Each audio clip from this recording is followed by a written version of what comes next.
Welcome to Radical Feminist Perspectives. Today we are going to hear about the book Lesbian Culture by Julia Penelope, being discussed by Sheila Jeffries and Julia Long. So thank you very much, and over to you, Sheila and Julia. Thank you, Jo. Good morning, everybody. Good morning, Sheila. Morning, Julia. So today, Sheila and I are going to be talking about Lesbian Culture by an anthology collected and edited by Julia Penelope and Susan Wolfe. And we're going to be talking sort of quite generally about the book in the first instance, myself and Sheila giving some thoughts on sort of an overview of the book and the context of it and what they were trying to achieve with the book. And then we're going to, it's a really huge book, as you'll see when we start talking about it. And then we're going to take some selected pieces. Of necessity, it's going to be a very, very sort of selective engagement with the book because it's such a huge collection. And then we'll be sharing some of those pieces, trying to give a flavour of the book and discussing them together. So I think the pieces, particularly the pieces that Sheila has selected, I think are really enjoyable. So hopefully it's going to make for a really enjoyable session. So I'll just start then. So to give the book its full title, it's Lesbian Culture, an Anthology, and then the subtitle is The Lives, Work, Ideas, Art and Visions of Lesbians Past and Present. So it's a pretty ambitious collection. And it's very wide-reaching in terms of how the editors frame ideas of lesbian culture, including things like, you know, sort of everyday experiences of life and work alongside all of the more obviously sort of cultural artifacts that the book includes and explores. So Sheila and I were talking about just to say, I'm not going to give an introduction to Julia Penelope's work because we've done a few webinars now on Julia Penelope's work, and in I think the first or second one we spoke quite a bit about Julia Penelope and her work. So I would just refer you back to those earlier webinars if you would like to know more about her life and work. So just to start with, thinking about when we first came across the book and what it meant to us at the time. Now, the book is, I think it's about 550 pages, and it comprises about 170 pieces. So it's you know, it's a really substantial collection. I must admit, I only got the book probably, I don't know, maybe 2 or 3 years ago, something like that, because I was getting more and more interested in Julia Penelope's work.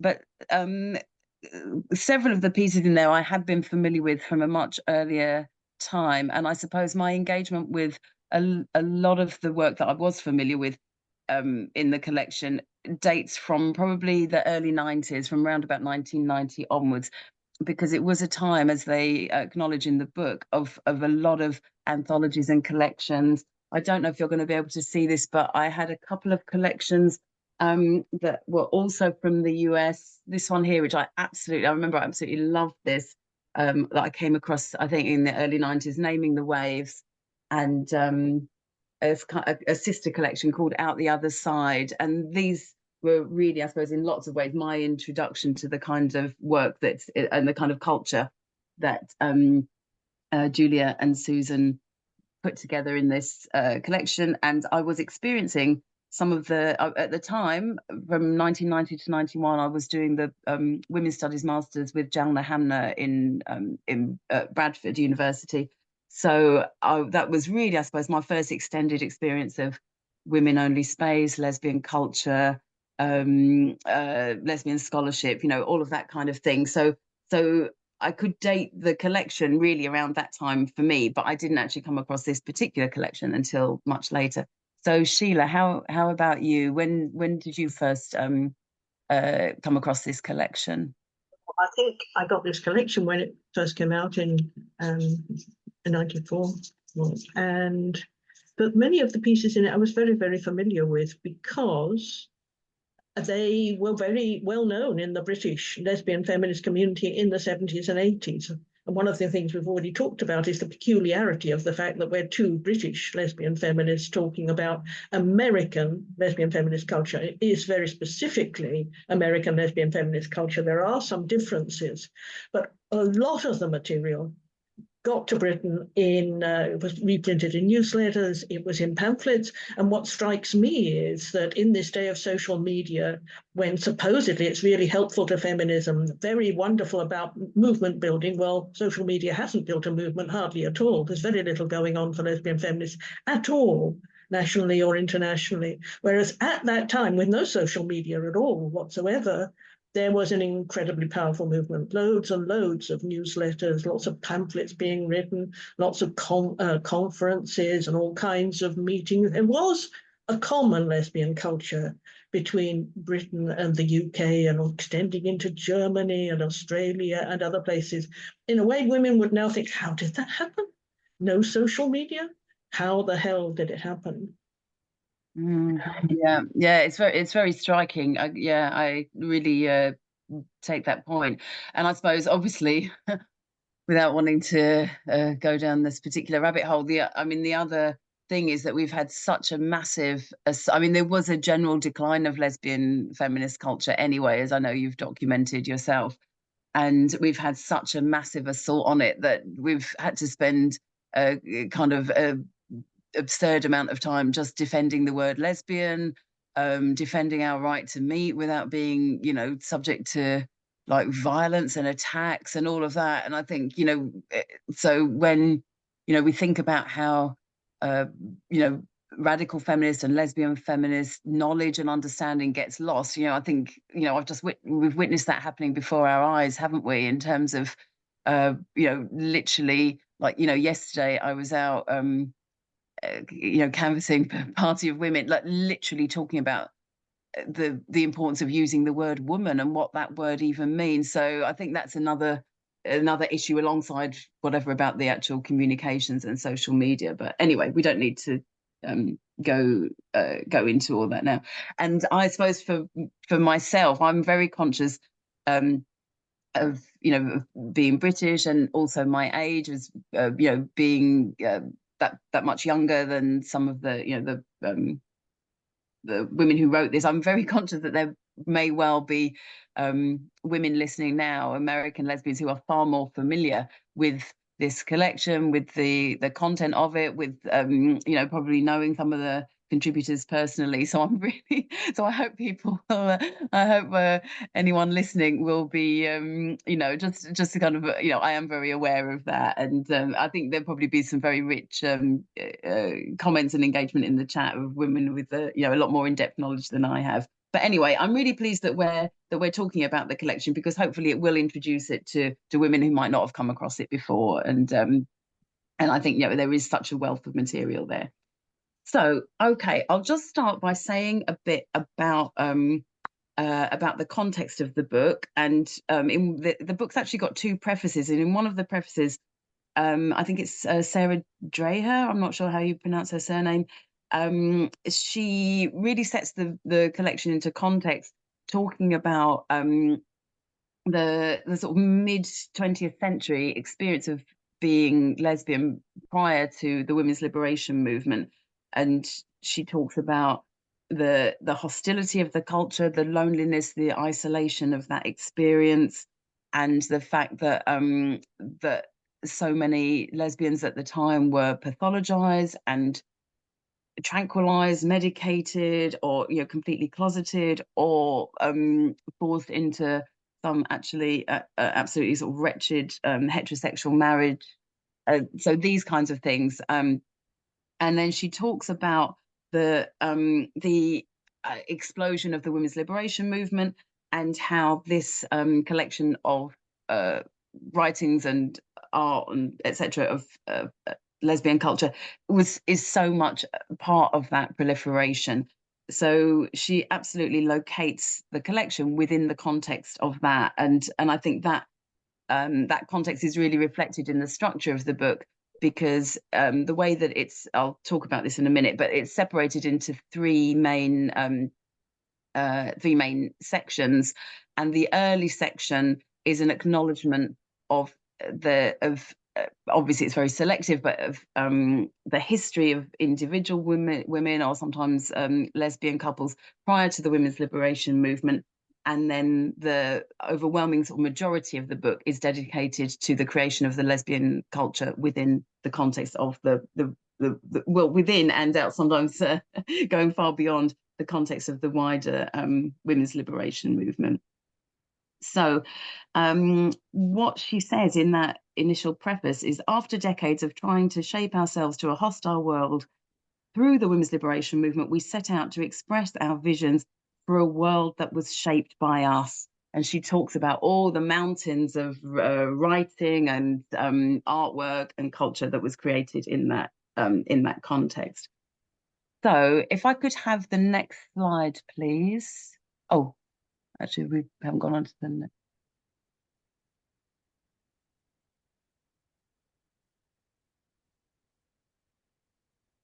Okay, if I could have the next slide, the context and purpose. Okay, so I've said a little bit about the ideas of lesbian culture coming from the women's liberation movement. If I could have the next slide, please, Joe, the one with the maps. So I think these images here from the beginning and the end of the book show very much, kind of illustrate very much what the book is about, in terms of an attempt to map the growth and development and expansion of lesbian culture. And the first one, I don't know how well everyone's able to see it, comes from the first section, where there are accounts and extracts from very early lesbian writings pre the women's liberation movement. And that shows the map of Llangollen in Wales, which was the home of two. In this country, they're quite well known. I don't know how well known they are in other countries, but of two Irish lesbians from the sort of late 18th and early 19th century, Eleanor Butler and Sarah Ponsonby. I think that's right. I often confuse their first names. I think that's right. Eleanor Butler and Sarah Ponsonby, who left County Kilkenny in Ireland. They were rather, well, there's quite something of a class difference, I think, between the two. But anyway, they were rather comfortably off. And then they came over to Wales and set up this rather amazing house and gardens and estate in Llangollen. And that's the, so that map there, it shows some of the really early historical kind of historicizing of lesbian life and culture. And then really, right towards the end of the book, we've got this map of the Wanderground, this illustration from the Wanderground, the Sally Miller Gearhart novel, which was from, I don't remember exactly when, Sheila, you can probably help me, sometime in the 1970s, was it written? I think sometime in the 1970s. But anyway, obviously so much later, and had a rather kind of science fiction, futuristic sort of theme of this idea of the hill lesbians and their relationship to the sort of patriarchal culture and their own creation of their own space. So I think that, to me, quite nicely helps to summarize or capture what the book is about, which I think Ilana Dykewoman early on describes it as a collection of treasure maps. It's a way of charting the sort of terrain and the journeys of the women, the lesbians, who then contribute and help to develop the culture. Okay, can I have the next slide, please? Okay, so within this slide, I've tried to include some of the things that give a bit of a flavour of the collection, because we're going to be talking about things like poetry and songs and some of the written text. But it's a really rich and very kind of all-embracing definition of lesbian culture that the editors were working with. And so they include things like, this is only really to give an idea, I know a lot of the listeners will be familiar with some of the content here.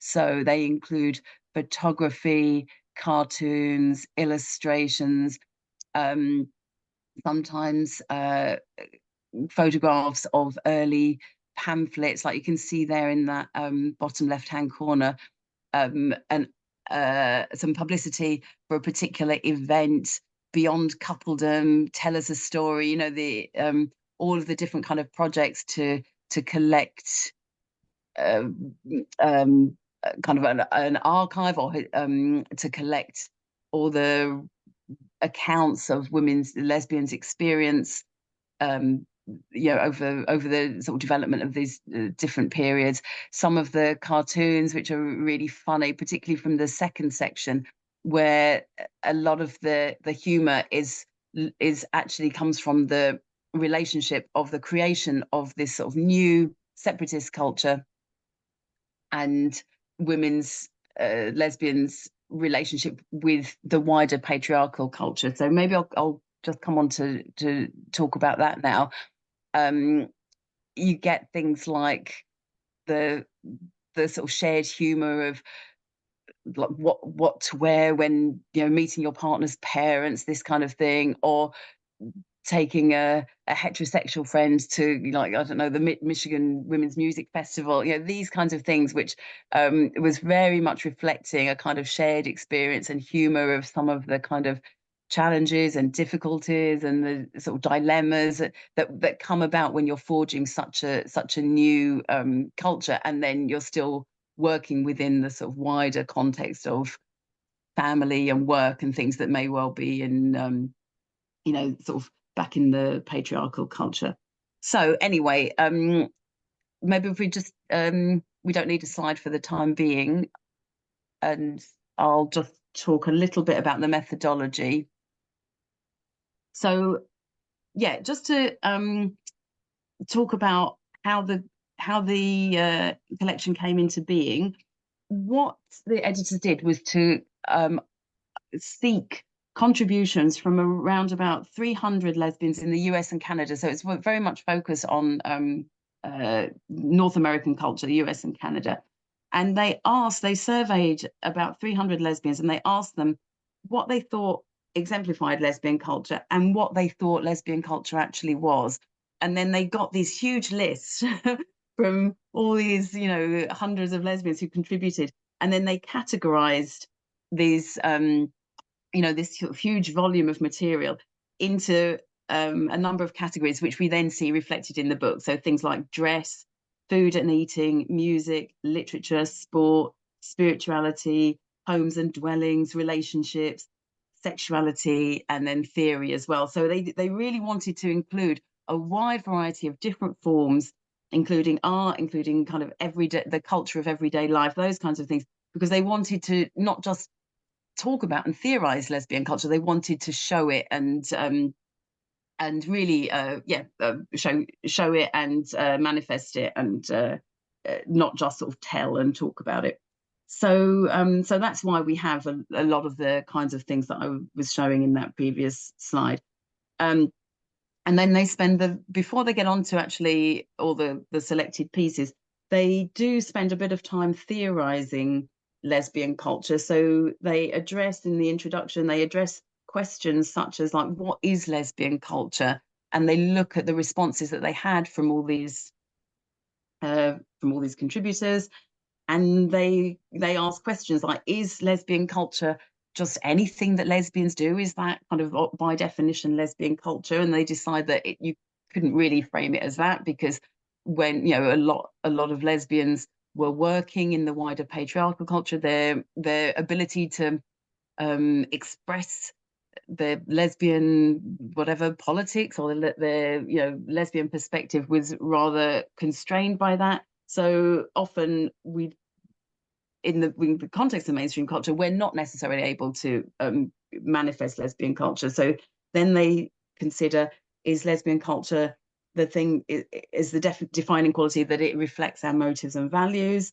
Is it, to what extent is it a culture apart? To what extent is it a culture that's under siege and is exemplified by qualities of resistance? So, and then to what extent is it informed by, can we talk about, and I know Julia Penelope talked about this in the book that we talked about previously, the lesbian perspective. To what extent can we talk about a specific lesbian sensibility? So they do all of this theorizing, and they acknowledge the different anthologies and collections that were coming out at the same time that were all contributing to these ideas of lesbian culture: poetry collections, prose collections, collections from very sort of different perspectives, such as from Black lesbians, Jewish lesbians, you know, all of these different things and different kind of formats like poetry, photography, crafts, etc.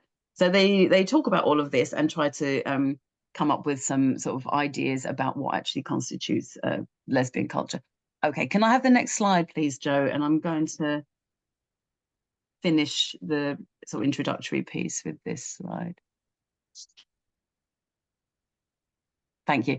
So yeah, so just to have an overview of the whole, as I say, really substantial collection, they divided it into 3 parts. So the first part, women who did stand alone, that, as I say, that is the shortest part, and that is really an acknowledgement of women who were in some way doing what they could to create some form of lesbian space, lesbian perspective, lesbian culture, but within the very isolated context before the women's liberation movement. So that part is really the shortest part, but I think it's a very important part. But they're not trying to be in any way, it's not a historical collection in that sense. What they really wanted to focus on was this huge explosion and expansion of lesbian culture. So the second and third part are much more substantial than that.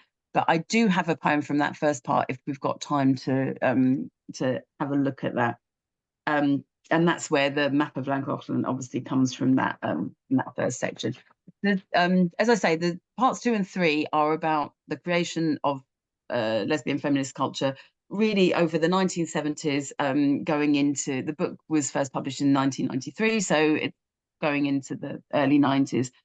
But there's a different emphasis in these 2 sections. So the first one, part 2, as the title indicates, we are not as they say, that the focus of that is really the development of lesbian culture as set against and in resistance to an often very hostile male-dominant culture of male domination and male violence. So in that section, we get themes of grief, rage, anguish, defiance, resistance, but also a lot of humor as well, because, you know, obviously there are some very comical aspects of some of the everyday experiences of having to navigate survival within the wider context when you're developing such a liberation movement kind of outside and, you know, in some kind of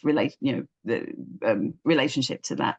So within that section, we get some, I think, really moving poetry and writings. There's the Pat Parker poem Movement in Black, and also the Valerie Miner short story Trespassing, which have got a real feeling of the kind of ominous threat of the wider patriarchal culture and how that might manifest in violence against lesbians who are trying to, you know, create this separate culture. So there is this real feeling of threat and a kind of ominous, some rather serious and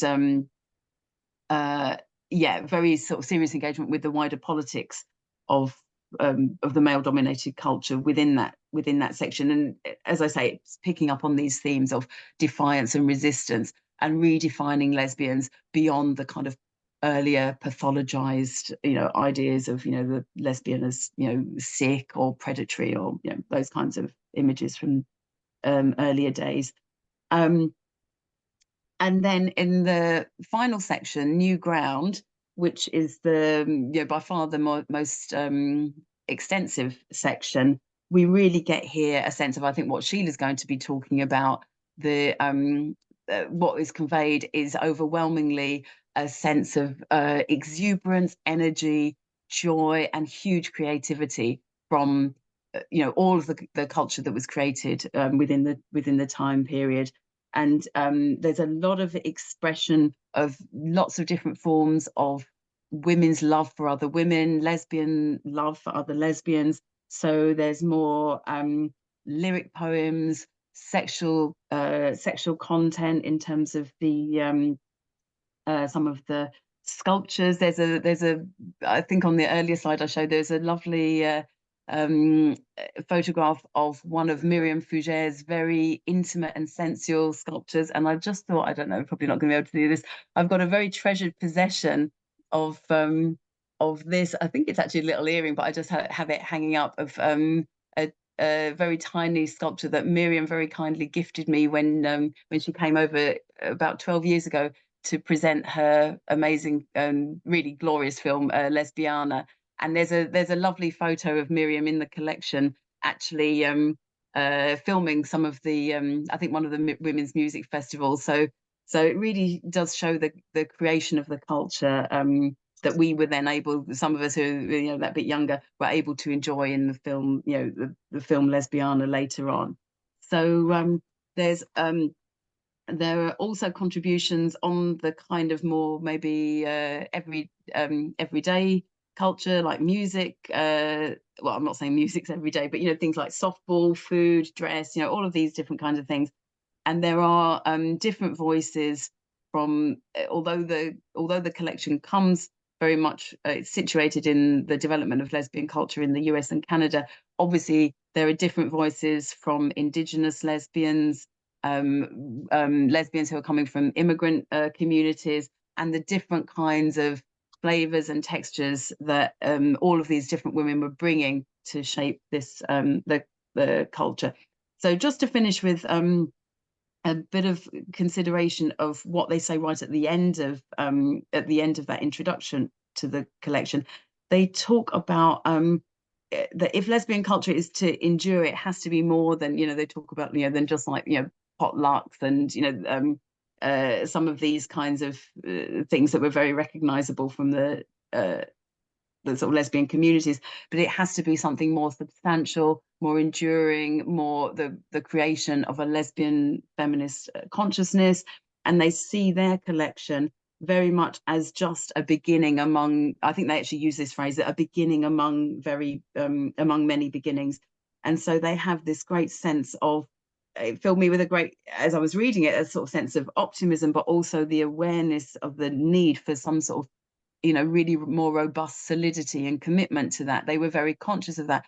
And so just reading those lines there, actually, I have to say, it's really hard to read them without feeling, really quite heartbroken as to, who could have envisaged how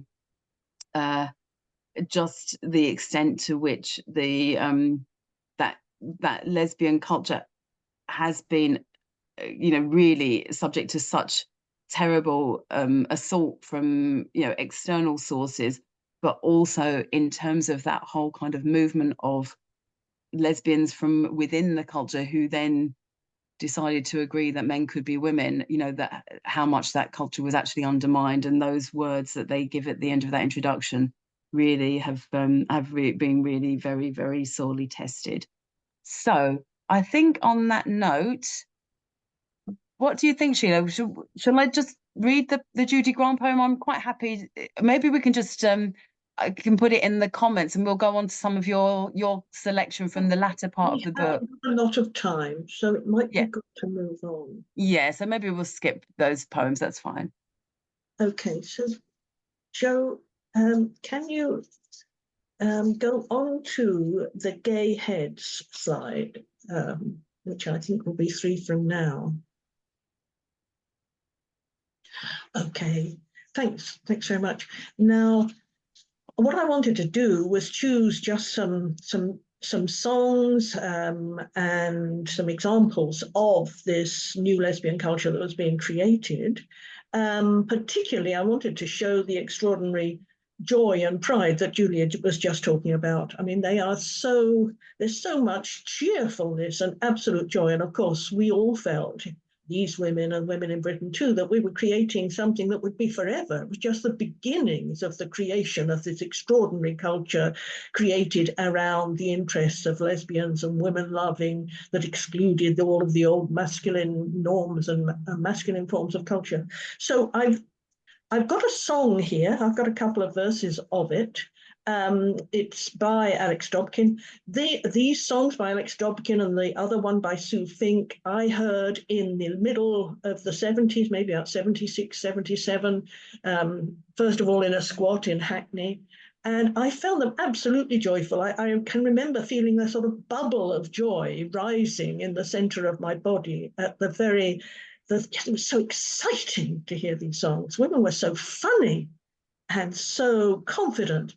So this is Gay Head. It's going to be very difficult to read this without singing it. So if I sort of warble into a bit of song every so often, don't worry. Now, the important thing about the chorus here is it says, any woman can be a lesbian. And that is absolutely crucial to the culture that was being created at the time. And Alex Dobkin was a hugely important singer in that culture. So the song goes, I heard Cheryl and Mary say there are two kinds of women in the world today. One or the other a person must be. The men are them and the women are we. They agree. It's a pleasure to be a lesbian.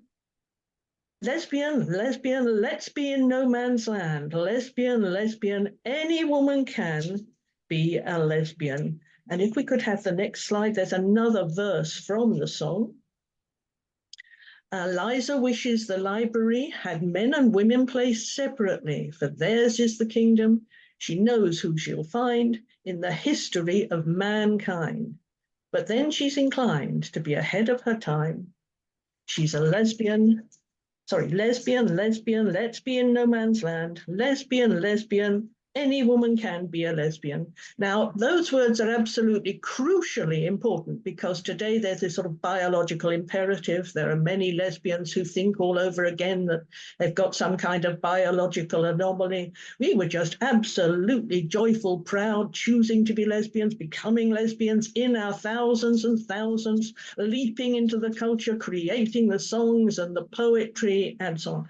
So it was very, very different. And of course, that was the most revolutionary thing about this lesbian culture is that we did actually say any woman can be a lesbian, and we recruited. We said, come and join us, come and join us.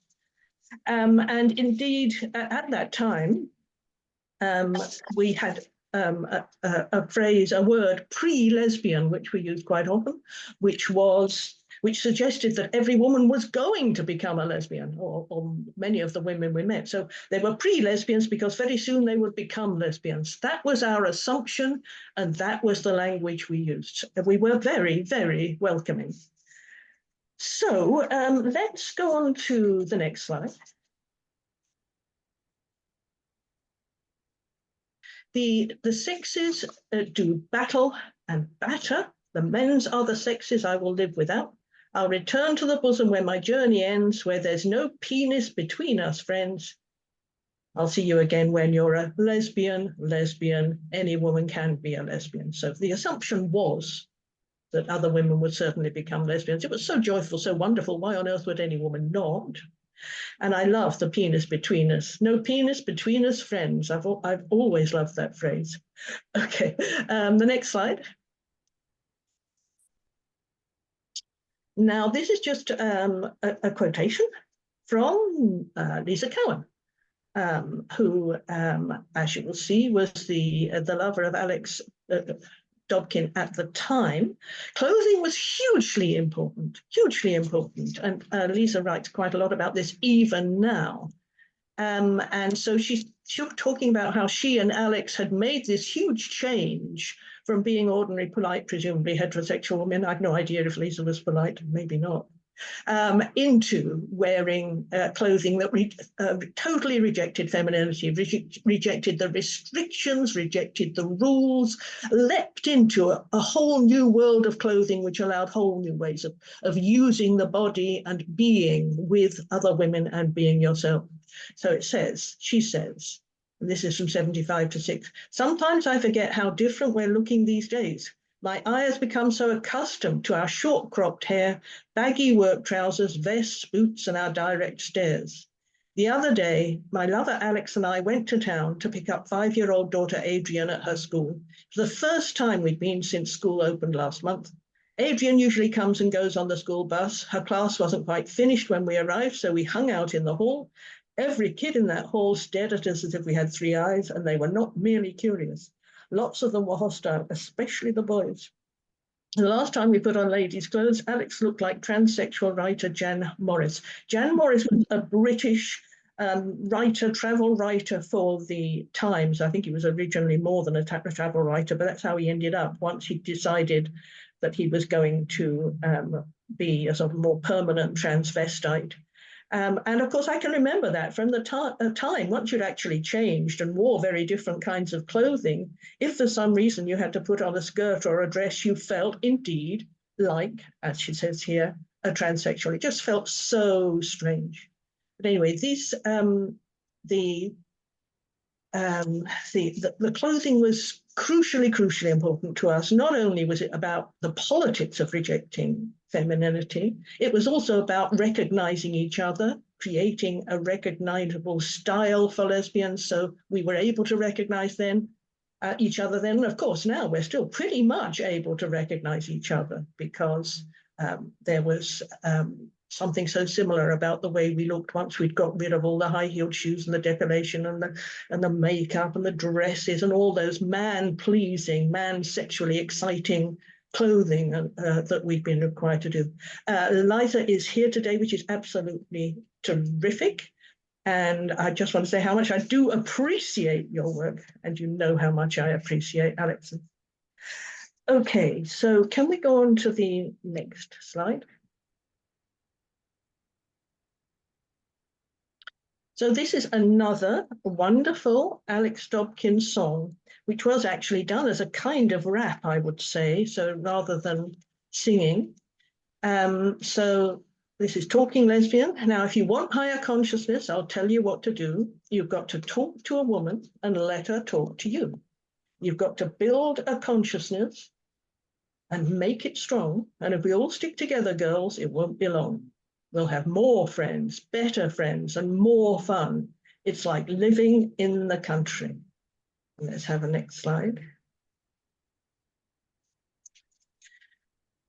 That if we don't, so this is further along in the song, that if we don't let maneuvering keep us apart, if we don't let manipulation keep us apart, if we don't let manpower keep us apart, or mankind keep us apart, we're there. We didn't get it easy, but we got it. And that's what's so lovely about lesbian culture at this time, and the songs and the poems, is the humor. I mean, there's so little humor now because, I think, well, there is humor, but we're in such a serious situation. Whereas then we thought we were indeed winning. We were beginning the total transformation of culture and a culture around our values and our totally different values. So that was, this humor was an absolutely lovely and crucial part of all of that. So let's go on to the next slide. Now this is another song, Leaping Lesbians by Sue Fink and Jocelyn Gripper. Now this, Sue Fink here, she's on the cover photo. If you could remember back to the cover photo of this book, that is Sue Fink. And I'm going to say something else about her next later on. So remember who she is. This was a wonderful and hilariously funny song. And it's about how scary lesbians are. And I think some women, they always were scary. I mean, I can remember back even in the the 1980s, mid-1980s, sitting in the staff common room at the college where I was teaching and telling the, supposedly very progressive Labour voting English teacher that I was a lesbian, and she jumped back. I mean, I just did it normally in conversation. I didn't make an announcement, but she jumped away from me and said, "As long as you don't come near me." And that was a shock to me. I thought she was a perfectly ordinary, nice, reasonable, progressive sort of woman. So yes, leaping lesbians is absolutely wonderful. And in this poem, they sort of leap out of the closet, and women are supposed to be a little alarmed by them. But it's very, very funny stuff and really lovely. We're going to tease you, please you, hypnotize and squeeze you. We're going to get you if we can. Here come the lesbians. I can see your heart is racing when you see our shadows chasing. Here come the lesbians, the leaping lesbians.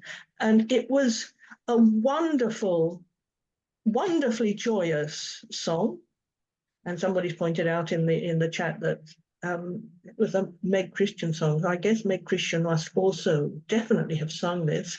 But it makes you want to jump up and leap around, because it's difficult to imagine now lesbians feeling as joyful as this. And we were funny, proud, joyful, happy. It was just a wonderful, wonderful time. Okay, let's go on to the next slide. Now, as in the book, there are not just songs and poems. There are poems as well, all really, really delightful. But there was also some theory pieces as well, which were put in to show the sort of development of theory within the lesbian community. And this piece called Lesbian Sex by Marilyn Fry is a particular favorite of mine. I can remember, back in the 1980s when we were fighting pornography, we would often be asked, well, what is lesbian sex then? If you've got a different idea, what is it? Can't you talk about it? Which rather sort of defeated the point. They wanted us to photograph lesbian sex that we did to sort of be a counter point to the sex industry that men were creating for their own pleasure. And they were really cross, what could it be, this lesbian sex? Why aren't you talking about it? Why aren't you doing it? Without an understanding that lesbian sex actually might not be something that is easily photographed for the sexual excitement of others in the way that women in the sex industry are. But anyway, this is a wonderful piece by Marilyn Fry, the lesbian philosopher, from 1988. And what she does is she starts off writing the piece saying that there seems to be a problem that whatever lesbian sex is, women don't seem to have a lot of it compared with what seems to go on in the heterosexual world. And then she talks about how surveys are done, sex surveys, to compare the amount of sex that heterosexuals have, that gay men have, that lesbians have.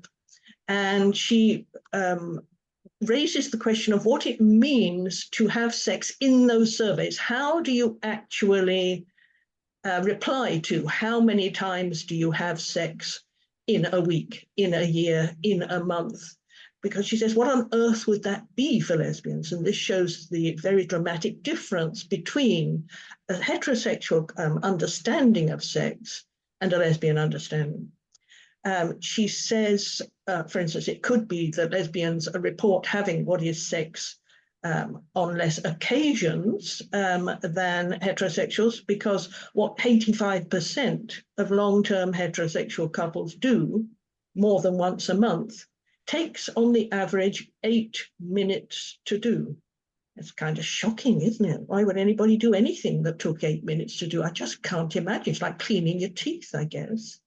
And that is because it's about men dipping their wick, as the expression goes. They dip their penis in, they have an orgasm, they take the penis out, and sex has been had.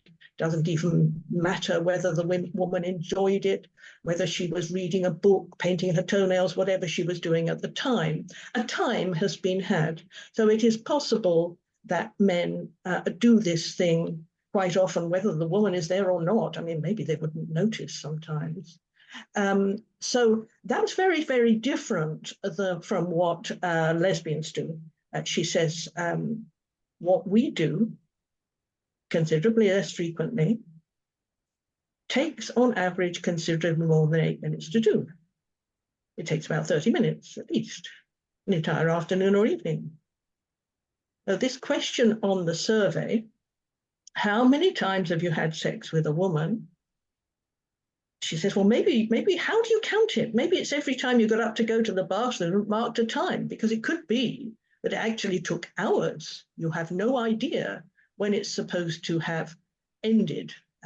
So it's just a completely different understanding of what sex could be. And I mean, it's so obvious, really, but there is very little discussion of or writing about it. So that's why this piece by Marilyn Fry was just so very, very important. As somebody's saying in the chat, yes, blessed to be a lesbian, because I mean, it's not something that you have to lie there that somebody else does that you actually don't want them to be doing. I mean, that's really not conceivable as a part of lesbian sexuality. So let's go on now to the next slide. Okay, now in 1994, I was in Australia and I received a letter because Julia wrote very long letters. I'd only met her once, I think. In fact, I think I met her in 1994 in Boston, probably after a witch, Women's Intellectual Terrorist Conspiracy from Hell evening, where there were talks. It was a series organized originally around Mary Daly. And I went out for a meal with my partner and with Julia and her partner at the time. Now that was a really interesting evening, because I mean, it's important to meet somebody and get a sense of who they are, but I didn't know her very well. Then very shortly afterwards, I received a letter in Australia. And in it, she said, would I receive and look after and protect her archive? That is all of her papers. Now, I hardly knew her. I was in Australia, so I was nowhere near America when any of these things happened. I was delighted to be trusted in a way that she clearly trusted me, but I had to say I couldn't possibly do that. But the context in which she sent me that letter was that immediately after the book came out, a huge attack was made upon her and upon the book. In response to that vicious attack, and the movement could be very nasty internally with women turning on each other, in response to that attack, she wrote a very long and very detailed letter called Leaving the Movement, which I received and a number of other women received as well, talking about what happened in relation to this collection, Lesbian Culture, and why she felt it necessary to, as she put it, leaving the movement. Now, the letter is a cry of pain, and it's extraordinary to read. She'd been so terribly, terribly important in creating the theory and the fun and everything that lesbian feminism was about. And she's done all of this documentation too. And she felt that she had been forced to leave the movement.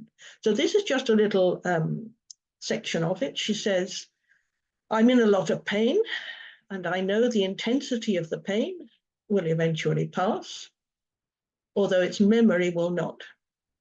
Words like heartbroken and eviscerated come to mind, but I find them trite and self-pitying. This past Tuesday, I received a letter from Elana Dykewoman that has left me crying since I read it. Now, Elana Dykewoman wrote one of the sort of introductions to this volume. She was very involved in that sense, but she does seem to have been absolutely crucial in this attack on Julia. Can we have the next slide, please?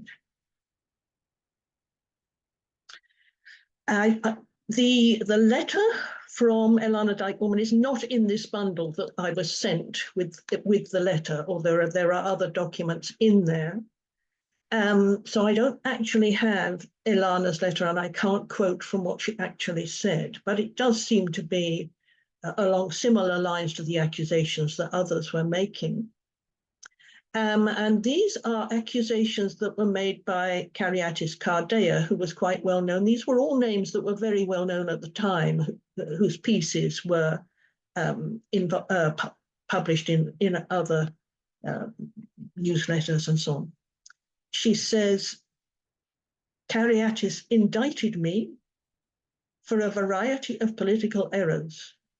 The most damning was, of course, the accusation of racism. Not enough Dyke of colour in the anthology. The same allegation was made about fat Dykes, disabled Dykes, poor and working class Dykes, and so on. The cover of Jeb, the photo of Jeb on the cover, that was that photograph on the very cover on the first slide, was held up, and she was pointed to as a young, thin, white, able-bodied, economically privileged lesbian. Cariatis said she was sure Jeb had class privilege because her teeth were straight. In fact, Jeb did not have class privilege. Is it possible to go back to that first slide so that we can have a look at Jeb's teeth? No. That's Sue's teeth, sorry. Oh, here we are. If you can make it bigger on your screen somehow, you might be able to have a look at her teeth and see whether they are actually middle-class teeth. I think this is must be significant in America in a way that it's not, in terms of how your teeth are. Okay, do we feel that we've got a glimpse of her teeth? Okay, can we go back down to the other slide then?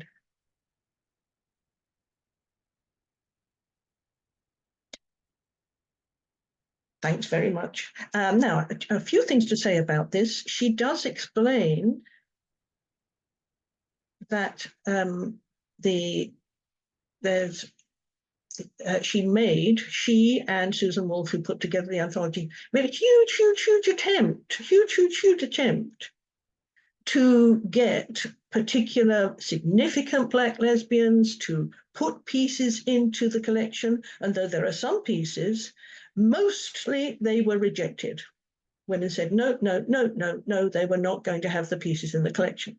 So this raises the question of whether they should have simply not published, because most of the Black lesbian feminists they wanted were not in there, or should they have actually published anyway, as they did.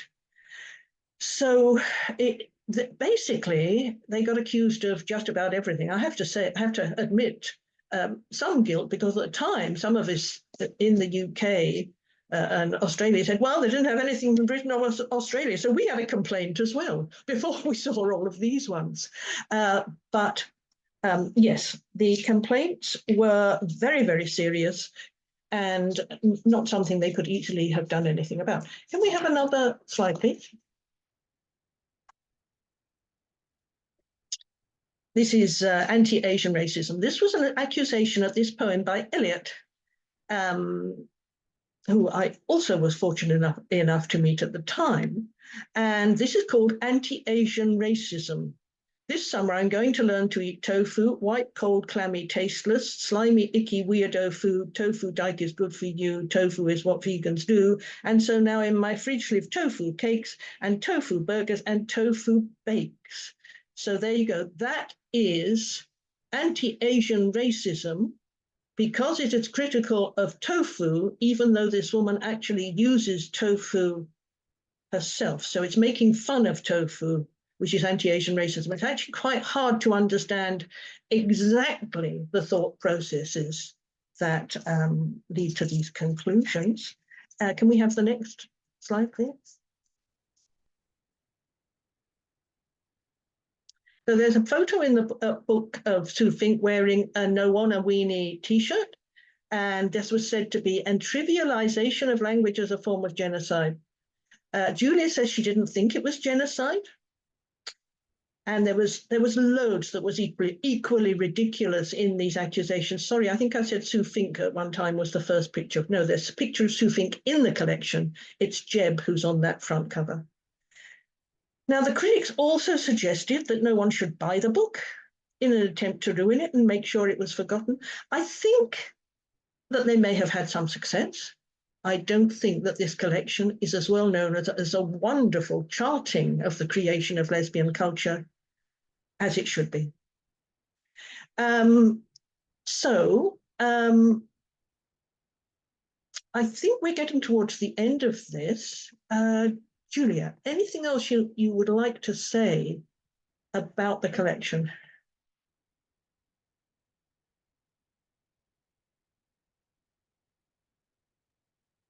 Sorry, I was on mute there because I was just typing. I think, Sheila, in terms of that photo, I think the photo was taken by Joan E. Byron. Yes, so she's the photographer. Right. And then I think, so I don't know if you believe it was Sue Fink, then I think, yeah, that's probably correct. But the Jeb reference was the photographer. Yeah, and just to say, looking at the examples that you give at the end of the accusations of racism, it seems to me that what those writers were doing, from when I looked at it, was kind of it can be quite hard to interpret. I think they were adopting an ironic voice as to so with that one about the No One a Weenie t-shirt, from what I can remember, it seems like that was more a kind of an ironic comment on the sort of maybe more white wasp kind of middle class attempts to over romanticize or to appropriate indigenous cultures rather than the actual culture themselves. That's how I read it. And I think the same with the one before. It was a kind of ironic comment on yes, using that voice rather than being a literal kind of voice. That's how I that's funny. That's right. That's how I read it. So but that, I don't know what to say really about that letter at the end. It's I know Julia Penelope actually said herself she didn't want to use these words like heartbreaking and it sounds like kind of it could be seen as wallowing in self-pity or whatever, but it was when I saw that and read it, I really found it absolutely heartbreaking. I really haven't got any other words for it. To think of, I've discovered her work sort of relatively late on, and I'm not familiar with all of her work, but from everything I've seen, it was a lifetime of work making these extraordinary, huge contributions in terms of her academic scholarship, in terms of all these collections, in terms of absolutely trying to give other lesbians a voice or create platforms and spaces for other lesbian voices to be heard, in terms of the anthology, in terms of the earlier ones, the coming out stories, all of these different things that she just devoted such monumental energy and commitment to. And then just I can only imagine how absolutely devastating it must have been then to have I think, did you say in one of your slides that this sort of call for a boycott of the book, that they this kind of thing, they say themselves at the end of their introduction, they saw that collection as the beginning of many beginnings. And one book, absolutely, even an extensive collection like that, it can't do everything. It's trying to, it's like if you've got this kind of huge wilderness, it's trying to forge a path, and there'll be many other paths that kind of lead everyone through this, through the undergrowth. And just for that, the nature of that attack, and just knowing now how things can spread so quickly, like really like wildfire on social media, and how fake narratives can be set up and women can be trashed, and then that gets picked up by other women, and it can just be really quite overwhelming and really so destructive. And it just absolutely breaks my heart to think of her experiencing that, where she says that she hadn't stopped crying. Just a terrible, terrible thing. Someone with such huge lesbian energy and power to be reduced to that, that kind of that kind of mental state and emotional state of grief. And I know from what I read, she did actually leave the movement then, didn't she? And she just spent her last sort of years of her working life doing something quite different, I think, in terms of editing for, outside of the lesbian culture. She went back to more kind of mainstream work. So I don't know. I understand that her collection, her archive, I think it's now held by Duke University. That's probably, and that would be much better than having sent it to me. So I'm very glad she didn't. It's that it is. I think we're going to have to stop, Julia. Oh, but it's been delightful to discuss this with you. Oh, thank you, Sheila. Thank you for those wonderful extracts. I absolutely love them. Thank you. Okay. Now we must end. Thanks, everyone. Bye-bye.